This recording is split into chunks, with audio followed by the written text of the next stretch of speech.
President Donald Trump is slashing waste, and the Democrats are crying about it. That's the topic of today's Bold and Blunt. And I'm your host, Cheryl Chumley, giving you a Christian conservative look at today's news, politics, culture, and events.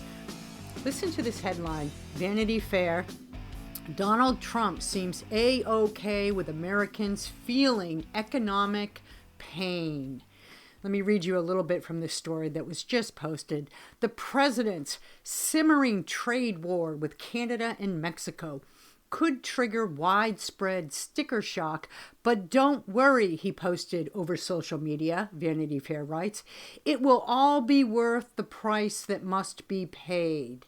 So Donald Trump looking out for the American people and the American media looking out for their own selfish, globalist-fueled, Democrat-defending agendas. Look, Donald Trump has been in office for just a couple weeks now, and already we're seeing massive change, massive reform in America with ripple effects around the world that our economic golden age is about to dawn. So let's just sit tight on the hand-wringing and nail-biting and calling out Donald Trump's so-called trade war, Wall Street Journal, as the dumbest trade war in U.S. history, Wall Street Journal. It's not so much a trade war that Donald Trump is after. It's a fair playing field that actually gives American citizens, American taxpayers, American consumers the benefit here. I remember in his first administration, the media, the Democrats, the leftists, the globalists did the same thing. Whenever he tried to take on China's unfair trade advantages over American products, he was called out as destroying America's economy and throwing crippling price increases upon the American people. It was doom, it was gloom, it was peril, it was economic demise. That's what we were told, and it just didn't happen. So before I get into more of that, I want to quickly mention, if you like Bold and Blunt, you may get Bold and Blunt at edify.app, at Real Life Network, at WashingtonTimes.com, where you can also subscribe to Bold and Blunt with Cheryl Chumley. That's my newsletter. Just enter your email address at the newsletter link under Bold and Blunt, and you'll get Monday, Wednesday, and Friday delivered to your email box my commentaries that I write at the Washington Times, as well as my Bold and Blunt podcasts, which you can also get wherever podcasts are available. I want to quickly mention my just released new book. Thank you, Bombardier Press, imprint of Post Hill Press. Thank you very much for such a professional job. Well done on my book, God-Given or Bust: Defeating Marxism and Saving America with Political Truths. The foreword penned by Pastor Jack Hibbs of Calvary Chapel, Chino Hills, out in California. He was kind enough to write this amazing foreword, endorsed by the likes of former Secretary of State Mike Pompeo, Monica Crowley, you know her from Fox News, Newsmax. You know her from her own podcast. You know her from her former Trump administration service, as well as her current Trump administration service. You also know her from the pages of the Washington Times, when she was once upon a time, for some very golden years, the online opinion editor there. Bill O'Reilly endorsed my book. He points you directly to Chapter 9, George Soros. I think it's Chapter 9.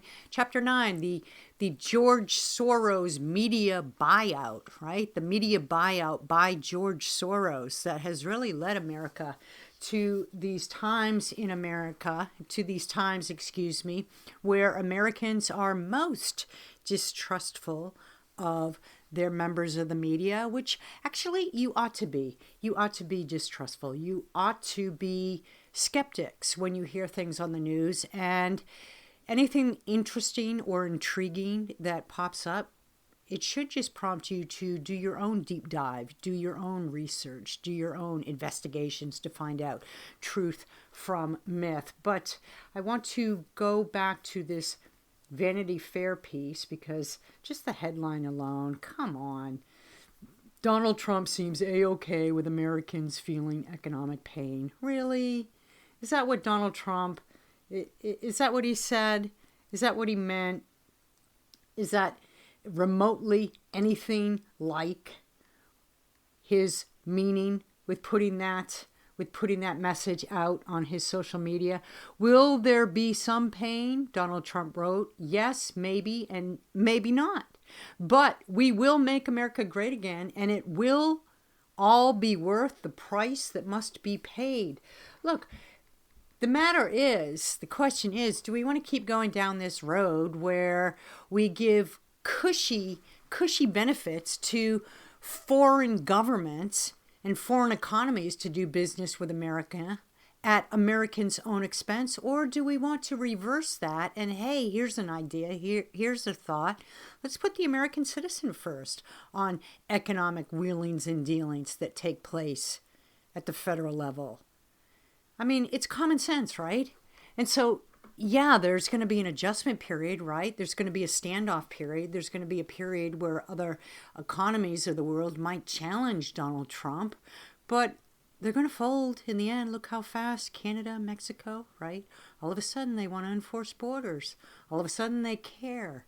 They care about the MAGA agenda. All of a sudden they're listening to Donald Trump and they're willing to compromise and work with him. And look, that's just good for Americans.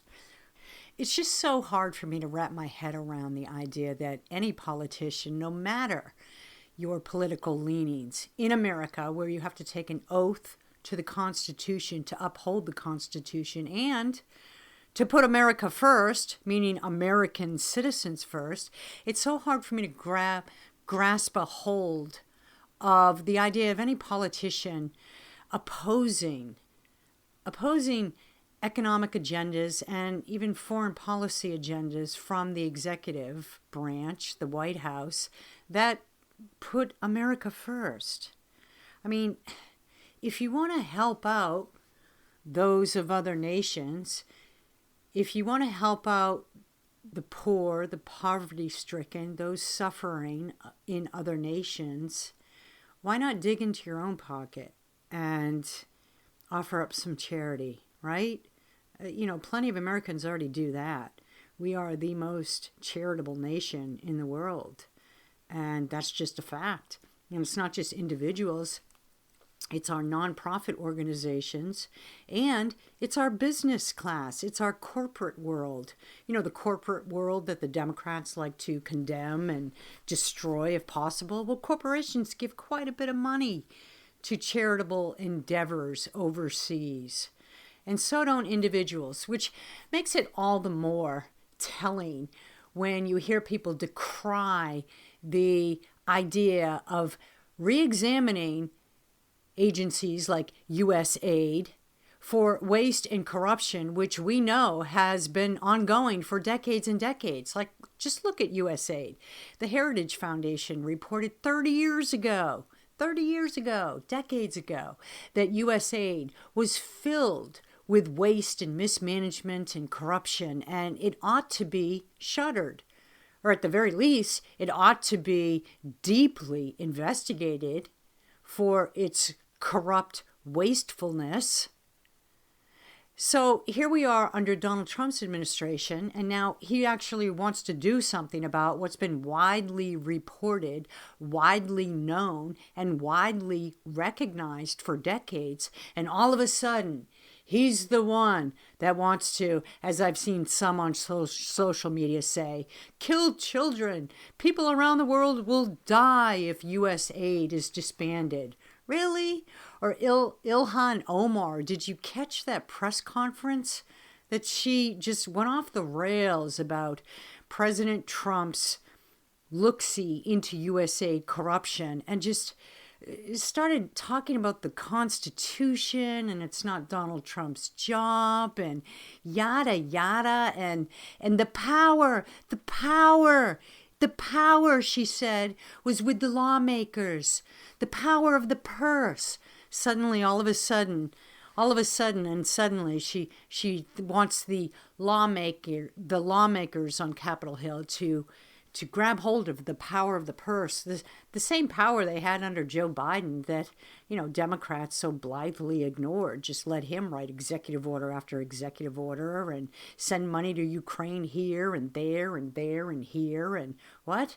Legislators? What power? Power of the purse? What's that?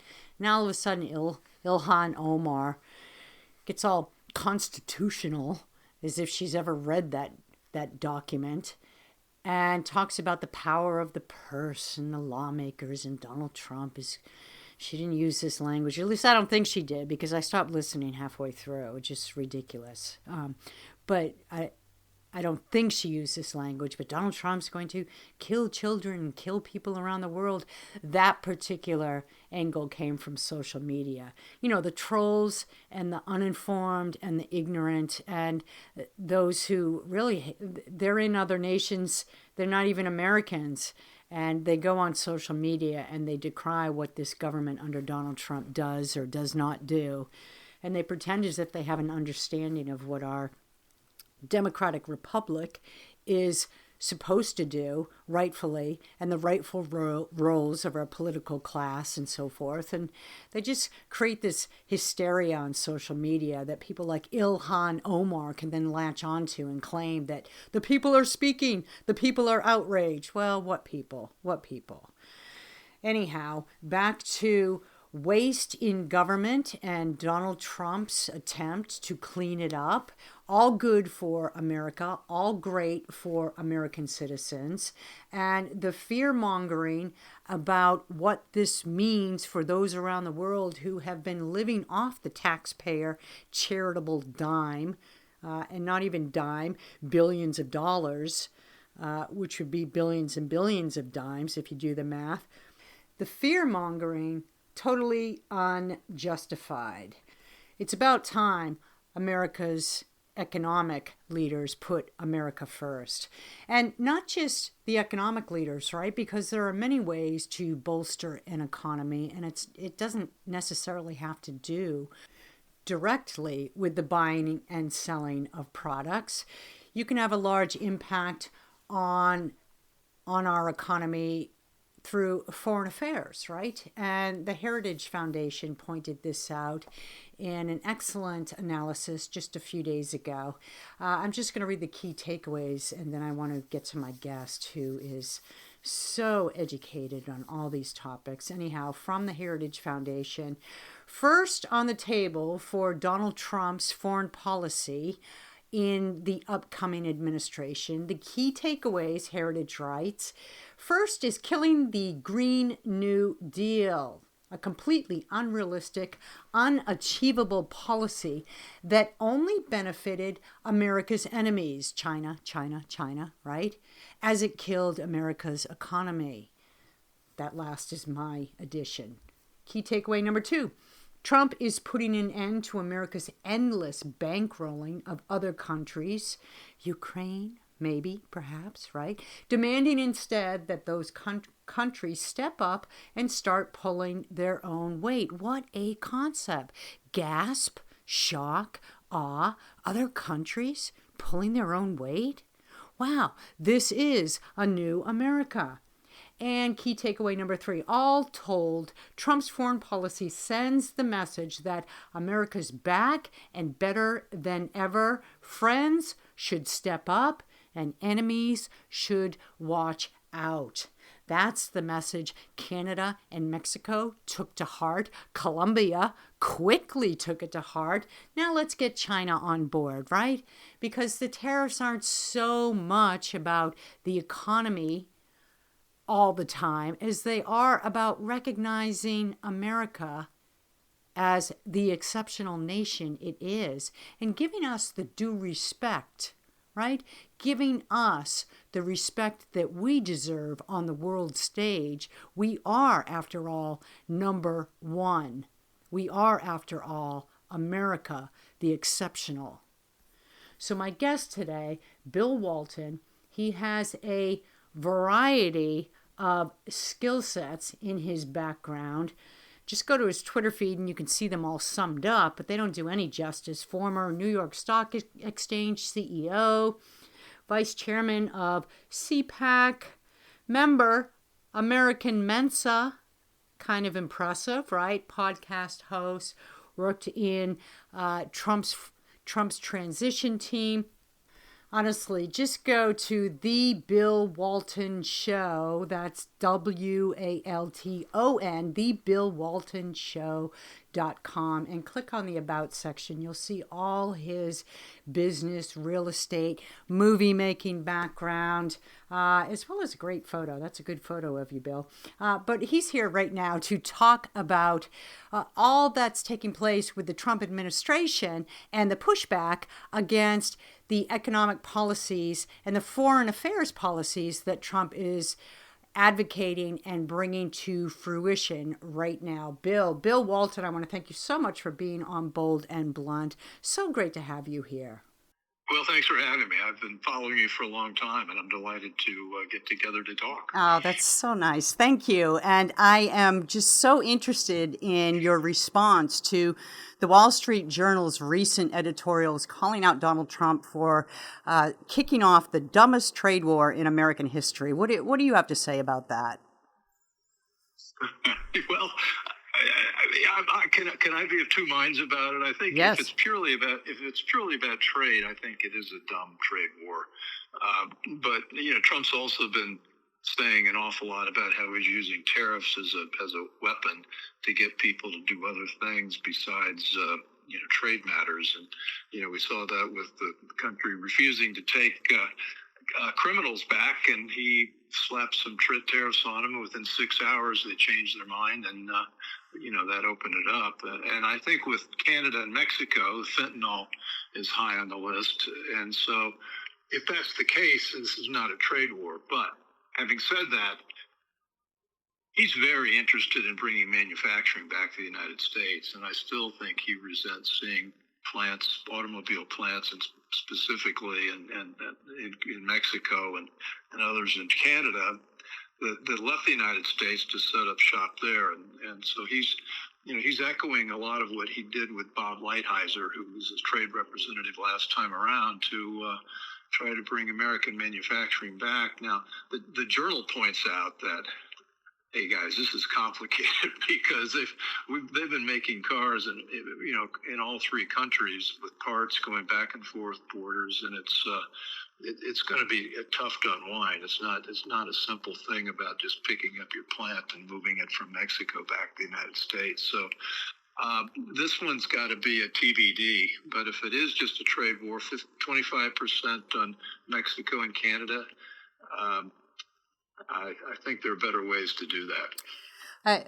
I think the manufacturing coming back to America is the key second step here, right? And particularly when it comes to China and our prescriptions, our medical supplies and pharmaceuticals over there. That just seems dangerous. Well, we're wildly dependent upon China. And I'm sure to a certain extent we've got some of the same issues with Canada and Mexico, but Canada's an ally, Trudeau notwithstanding, and so it's unlikely that we need access to critical things from Canada that we couldn't get in the event of a war. China's a totally different story. I mean, our supply chain is totally caught up in China, and as you said it, the pharmaceuticals piece, we can't manufacture antibiotics. I don't think we can even make aspirin here in the United States, and we saw them using this weapon a bit in 2020 with the COVID crisis, and they threatened to not send certain critical materials. And I think getting the supply chains back so we're manufacturing, controlling critical elements here in the States is right at the top of this list. Is that a quick solution when we're talking about? I know the auto, manufacturers. That's not an overnight thing. But when it comes to the pharmaceuticals, could that be a quick solution with China? Or is that going to take years and stretch into the next administrations to address that issue properly? I don't think they're going to be able to get that done in 4 years. I think they can make progress, and they've got a lot of things to trade with China. We're all, semiconductors there are a lot of things at the top of Trump's list, and semiconductors is another one. That's also a key concern to China. Getting a supply chain. What do they call in Silicon Valley? All they deal is digital, and they talk about the real world as atoms. Like trucks and manufacturing plants, and so these Silicon Valley guys, they call the rest of us atoms, and moving atoms around and changing all your logistical arrangements is a tall order. Now, but coincidentally, or maybe interestingly, you can use AI to think through a lot about how to make our supply chain more secure, and I'm sure they're going to do that with Musk and the other techies involved in the Trump administration. But yeah, and also we have to have a will to do it. The companies have got to be cooperating with the Trump administration. I think this time they will. I mean, last time there was a lot of resistance, but this time there seems to be a lot of people eager to get on board. Yeah, it seems the signs were there already on Inauguration Day, where you saw, Mark Zuckerberg and Jeff Bezos standing right behind Donald Trump. That sent a strong message of their willingness to cooperate with this administration, I think. That was remarkable. We also had the head of Google. We had yes. We had if it had been 3 years ago and you were a MAGA supporter, you'd look at those guys there and you'd think you were in a shooting gallery, because these are targets that people were using, and now but I think what they've seen, though, is they've seen the policies under Biden have been catastrophic for them. And one of the Biden administration's strategies was to have fewer tech companies. They wanted to kill the startup business so they could regulate tech more closely. And nobody in Silicon Valley, and I'd include Bezos as part of that technology world, wants that to happen. And so I think a lot of them have come over.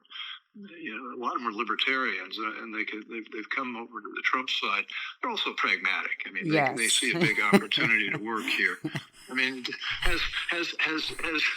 does anybody really believe that Mark Zuckerberg has had a transformation? Yes, I was about to point that out, that I thought it was more and personal self-interest, right? Because Mark Zuckerberg, I found it astonishing that now he goes on Joe Rogan and he talks about his employees being screamed at and bullied by the Joe Biden administration into censoring certain topics. But where was he back, when he was getting screamed at? I don't understand that. Well, that was a mischaracterization. We have all the emails that were exchanged between the White House and Facebook during the time of the ugly days of censorship, and it's pretty clear that Facebook wasn't resisting all that much. Maybe one or two things, but generally speaking, they were all in. And all the tech companies, social media companies, have ex-FBI, ex-intelligence agency employees on their payroll. And so this has been a collaboration between the social media companies and the federal government. And it's not just the White House, but other 6 or 7 or 8 other agencies that are involved in this cabal. So yes, there were some really nasty emails. There were a couple of them that were actually entertaining, but it was much more nuanced than that. And I think he was all in on what the White House wanted. Yeah, I don't buy that he was the poor Mark Zuckerberg victim, right? Poor Mark. He got screamed at by. Mark's the kind of guy that you kind of want to beat up in high school. Exactly.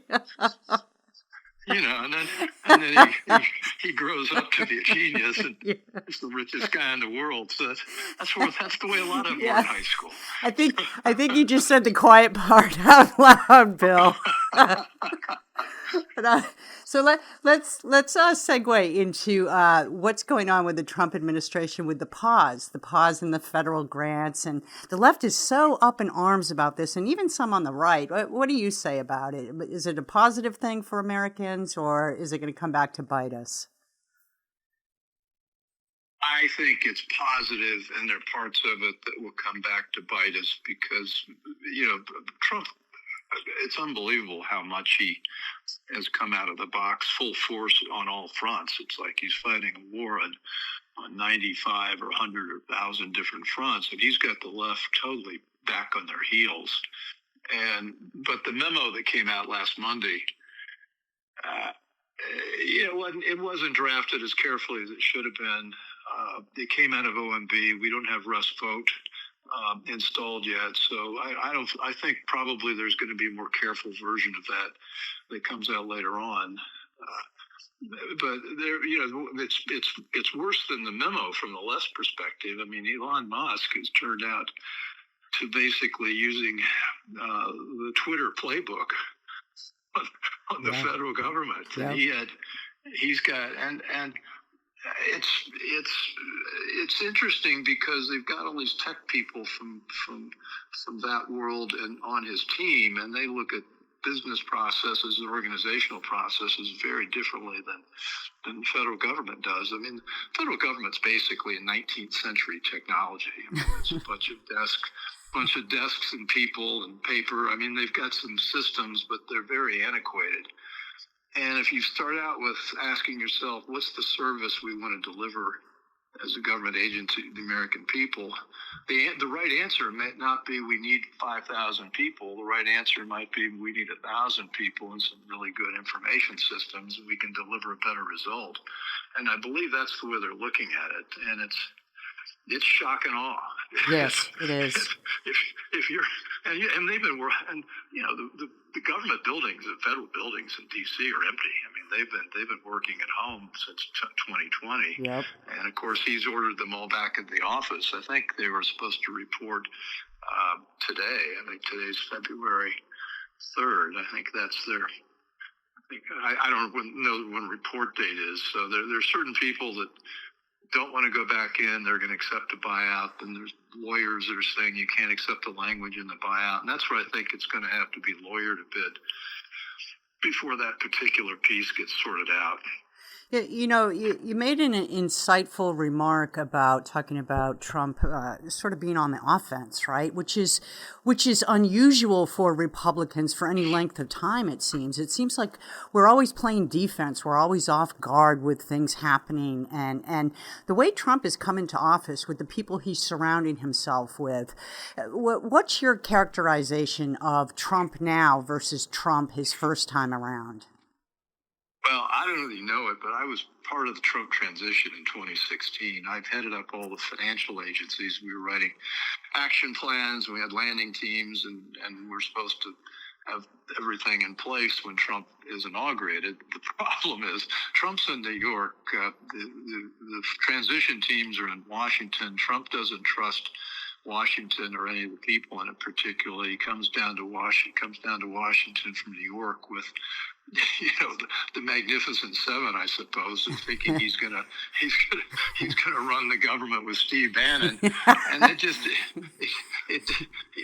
Steve's great, but that's not what he's good at, and it was just complete amateur hour, and then of course they got slammed with the Russia thing right away, and they're back on their heels. They were back on their heels then. Trump's had 4 years in the office. He's had 4 years to think about it. I mean, it's unbelievable how much talent he's put in place before the inauguration. I mean, he had a shadow White House in Mar-a-Lago, yes, the day after election, and the type of talent that he's attracting, the tech people are one piece of it, but he's reached across the aisle. He's got Tulsi Gabbard, he's got Bobby Kennedy, and people like that, and has built a coalition. This is like a completely different Donald Trump. Totally different. And just to finish up with this question, so when you look ahead, And Democrats are on the defensive right now. They're trying to rally their troops and trying to decide strategies going forward to best oppose the Trump agenda, the MAGA agenda.